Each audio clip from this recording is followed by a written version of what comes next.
سحری کے وقت حضرت عمر رضی اللہ عنہ مدینہ کی گلی کوچوں میں گھوم رہے تھے اور لوگوں کے حالات معلوم کر رہے تھے کہ اچانک آپ رضی اللہ عنہ کے کان میں ایک پریشان حال عورت کی آواز پڑی، جو اپنے جذبات کا ان دو شعروں میں اظہار کر رہی تھی۔ ترجمہ: رات طویل ہو گئی اور اس کے اطراف میں تاریکی پھیل گئی۔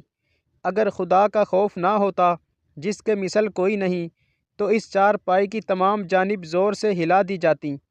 ان دو شعروں نے حضرت عمر رضی اللہ عنہ پر بڑا اثر کیا۔ اس عورت سے اجازت لی، پھر تشریف لا کر پوچھا، تو کیوں پریشان ہے؟ اس نے غمگین ہو کر کہا کہ آپ رضی اللہ عنہ نے میرے خاوند کو اتنے مہینوں سے جلا وطن یعنی شہر سے دور کر رکھا ہے، حالانکہ مجھے اس کا اشتیاق ہو رہا ہے۔ حضرت عمر رضی اللہ عنہ نے سنجیدگی سے پوچھا کہ کیا تمہارا ارادہ کسی برائی کا ہے؟ اس عورت نے کہا کہ معاذ اللہ، ہرگز نہیں۔ حضرت عمر رضی اللہ عنہ نے فرمایا کہ حوصلہ رکھو، تمہارے شوہر تک پیغام پہنچ جائے گا۔ بعد ازاں حضرت عمر رضی اللہ عنہ اپنی صاحبزادی حضرت حفصہ رضی اللہ عنہا کے پاس تشریف لائے اور فرمایا کہ میں تم سے ایک اہم بات پوچھنا چاہتا ہوں، تم اس کی وضاحت کر دو۔ پھر دھیمی آواز میں پوچھا کہ عورت کتنے عرصہ تک اپنے خاوند سے صبر کر سکتی ہے؟